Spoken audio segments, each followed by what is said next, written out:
사랑합니다. 축복합니다. 한 번 더 인사할게요. 함께 예배드리게 되어 기쁩니다. 우리가 하나님 말씀을 대할 때 상투적으로 대하지 않는 것이 되게 중요합니다. 상투적이라는 건 뭐죠? 그냥 익숙하니까 알고 있으니까 그냥 넘어가는 거, 이게 상투적이거든요. 상투적으로 듣지 않는 것이 굉장히 중요한데, 그래서 성경에서는 늘 묵상하라라고 이야기하고 있어요. 묵상은 하가라고 그래서 그 말씀의 뜻을 알 때까지 끝까지 물어뜯고 지키고 하는 것이 묵상입니다. 그래서 우리가 또 쉽게 아는 말이 뭐냐면 찬양이라는 단어예요. 우리가 교회에서 늘 찬양하는데, 찬양이라는 단어인데 송축하다라는 단어에 대해서는 의미에 대해서는 잘 깊게 생각 안 하고 넘어가는 것 같습니다. 아니면은 이 의미가 그냥 찬양하라라고 똑같이 여겨지고 그냥 이렇게 지나가시는 것 같아요. 그래서 이 얘기를 꼭 한 번은 드려야 되겠다라는 생각이 들었고, 오늘 그때가 돼서 말씀을 준비해서 같이 나누고자 합니다. 주를 송축하라라는 이 말씀을 가지고 전하를 할 때, 여러분 먼저 송축하라라는 이 말씀의 뜻이 뭐냐면, 송축하라는 히브리 말로 바락이라고 합니다. 바락. 근데 이 말의 뜻이 무릎을 꿇는다, 하나님께 기원하다라는 뜻이에요. 이 뜻의 이제 사전적인 의미는 우리가 경산스러운 일을 기리고 축하하는 걸 송축한다라고 이야기하는데, 믿는 우리는 하나님 앞에 몸과 마음을 바쳐 감사와 찬송을 드리는 행위라고 되어 있습니다. 그러니까 이 행위라고 하는 것은 찬양, 노래하는 모습도 있고, 또한 우리가 사는 삶의 모습도 있고, 모든 것이 다 포함된 거예요. 이걸 뭐라고 그러냐? 송축하는 것을 바락이라고 합니다. 자, 그런데요, 이 말씀을 드리기 전에 우리가 먼저 오늘 읽었던 시편 63편을 조금 살펴볼 필요가 있습니다. 시편 63편 제 앞에 시제 제목을 뭐라고 되어 있냐면 다윗의 시하고 있고, 그 뒤에 유다 광야에 있을 때라고 되어 있습니다. 그러니까 다윗이 이 시를 썼을 때가 어디였냐, 어디를 회상하면서 쓴 시냐, 아니면 어디에 있을 때 시냐, 그 정확한 시기는 모르지만 어쨌든 이 시를 쓴 그 배경이 어디냐, 바로 광야라는 것입니다. 여러분, 광야가 어떤 곳이죠? 광야는 결핍의 최고봉이죠. 아무것도 없는 데가 광야예요. 광야는 끊어진 곳입니다. 광야에는 뭐가 있질 않아요. 근데 다윗의 시 63편을 보면 이런 광야에서 다윗이 뭘 얘기하고 있느냐? 이 회복을 얘기하고 이곳에서 하나님의 은혜를 이야기합니다. 먼저 다윗이 어떤 마음의 상태였느냐는 1절 보시면 잘 나와 있는데, 하나님이여 주는 나의 하나님이시라, 내가 간절히 주를 찾되 물이 없어 마르고 황폐한 땅에서 내 영혼이 주를 갈망하며 내 육체가 주를 앙몽하나이다. 먼저 몸의 상태는 어떠냐면 지금 물이 없어 마르고 황폐한 땅, 아주 지금 갈급한 심정이에요. 육신적으로만 영적으로나 다 갈급합니다. 그런데 그럼에도 불구하고 다윗이 뭐 하고 있냐면 주를 갈망하며 내 육체가 주를 앙모하나이다 라고 이야기한다는 것이죠. 다윗이 도피 생활을 여러 번 했는데 그 도피 가장 큰 두 가지 이유는 바로 사람 때문이었습니다. 첫째 사람은 바로 사울 때문이었죠. 사울은 장인어른이자 기름 부은 자, 자기가 먹이던 주군이었어요. 그럼에도 불구하고 그가 자신을 죽이려고 했을 때 그 사울을 살려주면서까지 도망갔던 이야기들 여러분 잘 알고 계시지 않습니까? 자, 또 하나는 누구냐면 압살롬입니다. 압살롬은 누구냐? 사랑하는 아들이죠. 아들인데 그 아들로 인해, 아들의 반역으로 인해 도피를 하게 됩니다. 지금 다윗은 이런 이 모든 것들을 다 포함해서 뭘 이야기하냐? 광야를 이야기하는 것이에요. 이런 도피 생활에 있는 이런 생활에 있는 다윗이 광야를 이야기할 땐 육신만 힘든 것이 아닙니다. 마음이 너무 힘들었던 거예요. 영적으로 너무 힘들었던 거예요.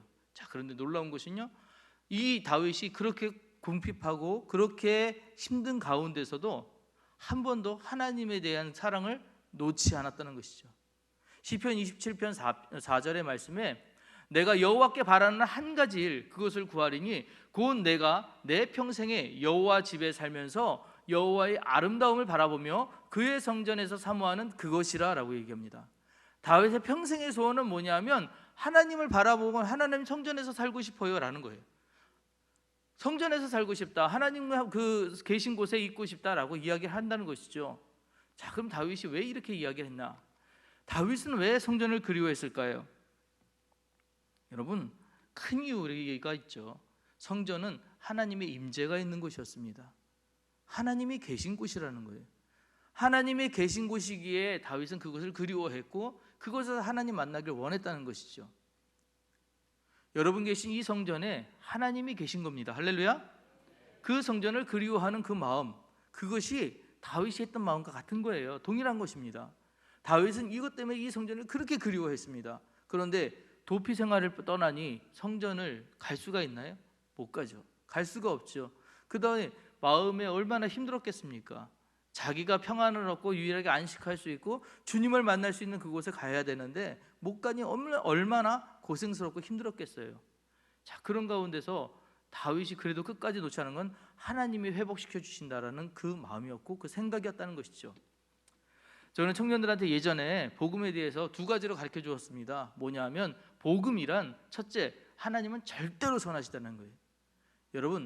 여러분 이 말씀을 꼭 믿으셔야 돼요. 하나님은 어떠한 상태에서도 어떠한 환경에서도 어떠한 여건에서도 하나님은 절대로 선하십니다. 하나님에게는 악이 조금도 없으세요. 그래서 우리 하나님을 절대 선이라고 불러요. 그런데 목사님, 제가 알기는 하나님을 믿는데 믿는 사 가운데서 조금 하나님이 이건 악하게 하신 것 같은데요, 이렇게 이야기하실 분이 있을 수도 있어요. 왜냐하면 하나님이 원수들을 쓰러 또 생명들을 갖다가 너무 쉽게 없애고 이런 경우들이 성경에 있기 때문에 그런 오해들도 하실 수 있습니다. 그런데 여러분, 어거스틴이라는 신학자가 그에 대해서 뭐라고 얘기했냐면 하나님은 절대로 선하십니다. 그런데 만약에 선이 다른 진짜 선과 그보다 조금 못한 선, 이것이 만나게 되면 선의 차이가 생깁니다. 선의 결핍이 생겨요. 그것을 악이라고 합니다 라고 얘기했어요. 즉 뭐냐, 하나님은 절대 선이신데 우리 인간은 하나님을 따라가지 못하잖아요. 하나님을 닮아가지 못하잖아요. 그 차이에서 오는 것이 악이라는 거예요. 그러다 보니까 우리가 하나님을 닮아가야 함에도 불구하고 우리는 부족합니다, 악합니다, 우리는 연약합니다, 그래서 머물러 있다는 것이죠. 아니에요. 하나님의 마지막 관심은 뭐냐? 복음의 제일 정수인데 하나님의 마지막 관심은 나에게 있다는 거예요. 할렐루야. 하나님의 관심은 여러분에게 있습니다. 여러분들이 잘 되기 원하세요. 여러분들이 건강하기 원하세요. 여러분들이 풍성하기 원하세요. 그것이 바로 복음인데 다윗에게도 동일하셨다는 것입니다. 다윗에게도 이 이야기가 들렸어요. 하나님이 어떤 분이냐? 하나님은 절대선이시기에 자기를 어떠한 환경, 그런 어떤 광야에 있던다 할지라도 절대로 내버려 두시지 않을 거야. 분명히 회복시켜 주실 것이고 지켜주실 것이야 라는 믿음이 있었다는 것이죠. 그래서 다윗은 하나님이 자기에게 관심이 있다는 걸 알기에 늘 하나님에게 편지하듯 하나님에게 기도하듯 이렇게 시를 써서 올렸던 것입니다. 자, 그러면 다윗이 무엇을 믿고 있었던가? 바로 나단 선지자를 통해 그 다윗에게 해주셨던 말씀, 사무엘하 7장 16절에 나오는 말씀인데요, 내 집과 내 나라가 내 앞에서 영원히 보존되고 내 왕위가 영원히 견고하리라 하셨다 하라. 지금 다윗의 이 왕위가 하나님이 지켜주시는 왕이다라고 이렇게 이야기하는 것이죠.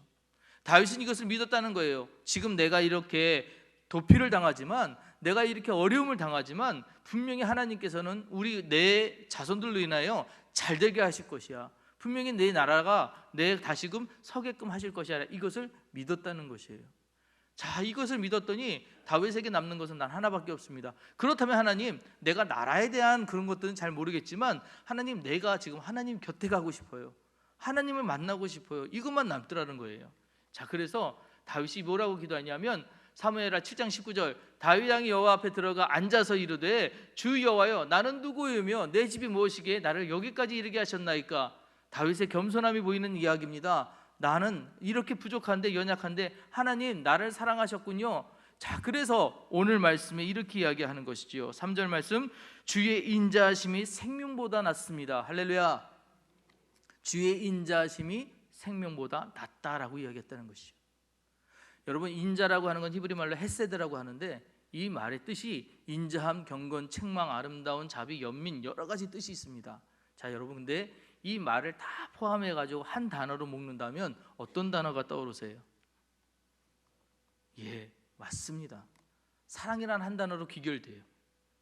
주의 인자라고 하는 걸 영어 성경에도 love로 표현할 수밖에 없었어요.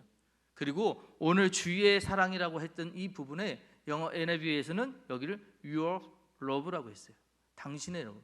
자, 그럼 여기서도 좀 차이가 있습니다. 우리가 알고 있는 사랑은 뭐죠? 소유하잖아요. 우리가 알고 있는 사랑은 가져야 되잖아요. 그런데 여기서 얘기하는 당신의 사랑은 주는 사랑임을 꼭 기억하셔야 돼요. 헬라 사람들이 사랑을 갖다 많이 나눴잖아요.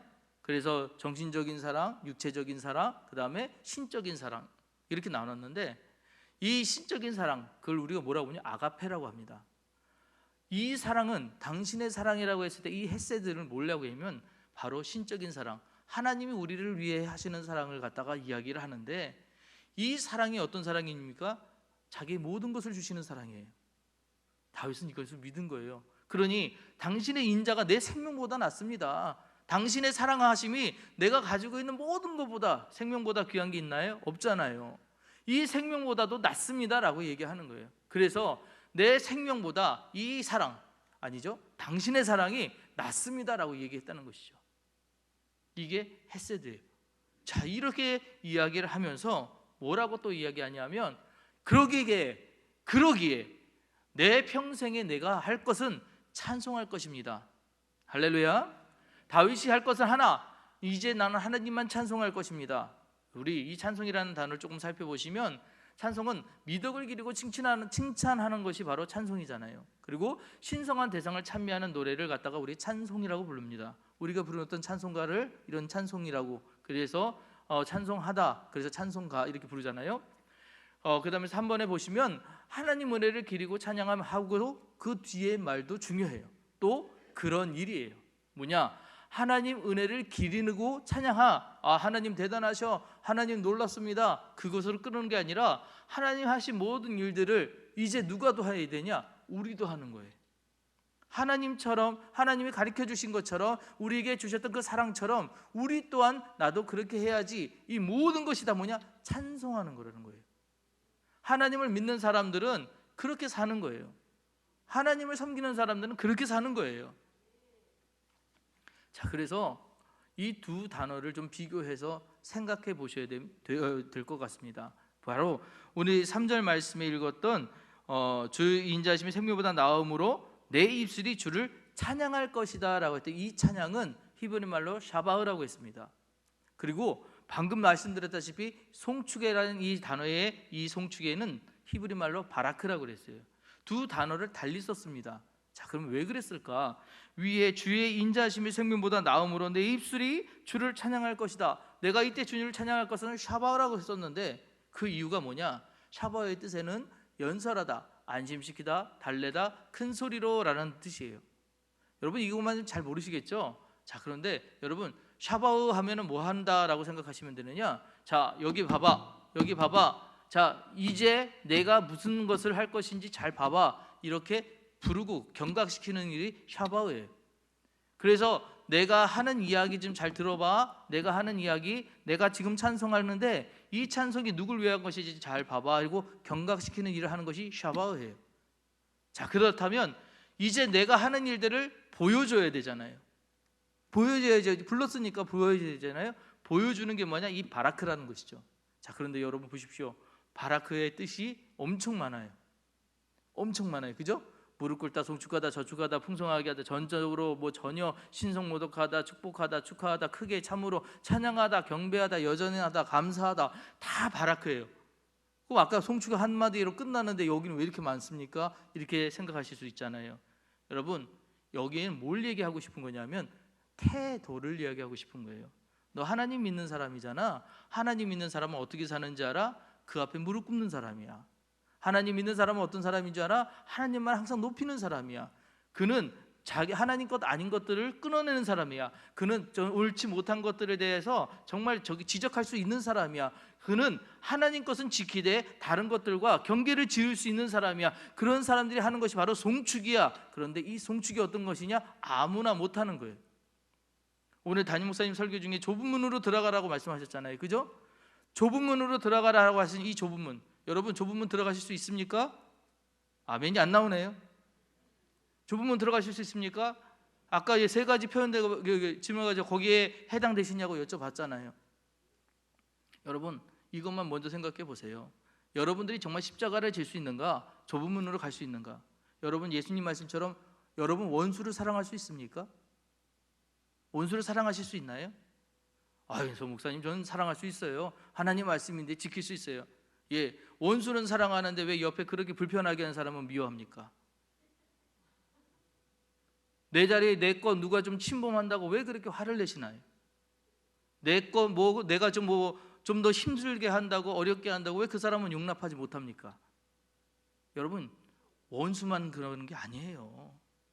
태도라는 것은요 그 사람이 가지고 있는 깊은 됨됨이에요. 어떠한 상황에서도 나오는 모든 삶의 태도에서 나오는 거잖아요. 태도라고 하는 것은. 그렇기 때문에 태도는 굉장히 중요한 겁니다. 바라크가 뭐냐면 이 깊숙한 곳에서부터 끄집어 올려나오는 그 삶의 됨됨이라는 걸 이야기하는 거예요. 즉 하나님을 믿는 사람이잖아요. 그 사람은 송축하게 되어 있는데, 하나님을 섬기는 사람은 송축하게 되어 있는데, 그게 한순간만 하는 게 아니라는 거예요. 어떠한 순간만 알리듯이 그냥 샤박하는 게 아니라 바라크하는 거예요. 아유 깊숙한 곳에서부터 끄집어 올려서 그 사람의 삶이 자체가, 야, 저 사람은 하나님 믿는 사람이다. 저 사람은 진짜다. 저 사람에겐 구별이 없는 사람이야. 저 사람은 정말 누가 뭐래도 예수님 믿는 사람이야 하고 인정받는 게 바라크예요. 그게 송축이라는 것이죠. 그래서 어떤 목사님은 이 송축하다는 뭐냐, 깊은 곳에서 끄집어 올려서 올려드리는 찬양이라고 이야기했어요. 여러분 송축하십니까? 우리 하나님은 송축하십니까? 행위로만 하는 것이 아니라, 형태로만 하는 것이 아니라, 어떤 순간만 하는 것이 아니라, 여러분 모든 삶을 통해서 깊은 곳에서부터 끄집어 올려서 하나님께 드리는 그 송축, 이걸 드려야 한다는 것이죠. 그러기 위해 우리가 해야 되는 것, 그러기 위해 우리가 꼭 기억해야 되는 것. 자, 시편 63편 4절 말씀 같이 한번 읽겠습니다. 시작. 이름으로 나의 평생의 주를 송축하며 주의 이름으로 말미암아 나의 손을 들리이다. 할렐루야. 송축하다가 뭐냐, 바로 하나님 앞에 무릎을 꿇는데, 꿇는 것에 멈추지 않아요. 꿇는 것에 끝나지 않아요. 꿇는 것에 멈추지 않고 하나님을 향해 그 두 손을 들어요. 그건 뭡니까? 여러분 전쟁 중에 진 팀은 포로가 되잖아요. 포로는 뭐 합니까? 손을 들어요. 나 싸울 의사가 없습니다. 그죠? 나 싸울 수가 없습니다. 난 더 이상 싸우지 않겠습니다. 항복합니다 할 때 손을 들어요. 맞지요? 우리 찬양하실 때 우리 교회 분들은 이제 뭐 예전에는 뭐 많이 없으셨는데 요즘에는 가끔 이제 보이긴 합니다만, 손 드는 걸 되게 어려워하세요. 근데 이 손 드는 건 자연스러운 거예요. 왜 자연스럽습니까? 손을 들면 내가 하나님 앞에, 하나님 나 항복합니다라는 어떤 의미거든요. 그런 의미의 손을 들거든요. 찬양하시다가 눈 감고 손 들으시는 모습 보면 얼마나 그 모습이 또 아름다운지 몰라요. 그렇다고 힘든데 억지로 드실 필요는 없는 거예요. 억지로 하시라는 말씀이 아니라 내 송축하는 마음이 생겨서 자연적으로 드는 그 손이요, 하나님 앞에 내 두 손을 들면 나 하나님 항복합니다. 하나님 뜻에 내가 항복하니까 나를 좀 지켜주세요. 나를 좀 붙잡아 주세요. 험한 세상 가운데 굴러가지 않도록, 그 세상 풍조 따라가지 않도록 내가 하나님 말씀 지켜갈 수 있도록, 내가 힘을 가질 수 있도록 도와주세요 라고 하는 것이 이 두 손을 드는 행위라는 것이죠. 이러므로 내 평생의 주를 송축하며 주의 이름으로 말미암아. 할렐루야. 다른 이름에 손 드는 거 아니에요. 아무한테 손 들면 안 돼요. 하나님 이름에 손을 드는 거예요. 하나님 이름, 그 이름 앞에 내가 무너지는 거예요. 내려놓는 거예요. 내 생각 왜 없습니까? 내 계획 왜 없어요? 나도 생각 있고 나도 계획이 있어요. 할 수 있습니다. 그런데 항상 옳습니까? 항상 맞습니까? 아니잖아요. 실패할 때가 더 많고 실수할 때가 더 많고 무너질 때가 더 많잖아요. 그러니 늘 하나님 앞에 나와서 무릎 꿇고 두 손 들고, 하나님 내가 잘못했습니다. 내 계획을 내려놓으니 주님 계획 알려주옵소서 기도하는 거예요. 그게 우리의 태도라는 것이죠. 그 태도로 살아가는 모습을 바라크, 송축하다라는 것이죠. 사랑하는 성도 여러분, 오늘 이 말씀 잘 기억하시면서, 우리 송축하다라고 얘기했을 때 그냥 송축하니까 찬양하다, 프라이즈 유아 갓 뭐 이거 아니에요. 그 정도로 안 끝나는 거예요. 그 삶의 태도는 노래하는 것처럼 삶도 그렇게 이어져야 되는 거예요. 생활도 그렇게 이어져야 되는 거예요. 그 모든 것이 다, 나의 일생이 다 바라크고 나의 일생 모든 것이 다 송축인 것입니다. 이렇게 드리는 예배를 여러분들의 삶의 모습이 되고 여러분들의 생활의 모습이 되고 여러분들의 인생의 모습이 되어서 사람들에게도 인정받지만 특히 하나님께 인정받으시는 귀한 삶을 살아가시는 우리 성도님들 되시기를 주의 이름으로 축복합니다. 기도하시겠습니다.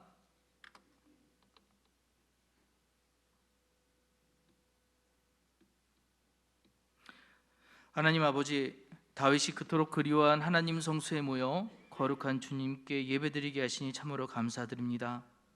찬양을 잊어가고 감사히 인색했던 우리의 완악함을 용서하여 주옵시고 다시금 영혼의 찬양을 되찾아 깊은 곳에서 우러나오는 찬양 송축하며 살게 하여 주옵소서.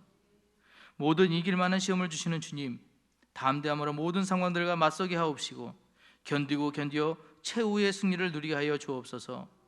병마를 이기게 하옵시고 고통이 떠나가게 하옵시고 괴로움이 그치게 하여 주옵소서. 그리고 우리 안에는 사랑이 넘쳐나게 하여 주옵소서. 우리에게 주님의 성도로서 찬양하고 예배하며 사랑을 베풀게 하심을 감사드립니다.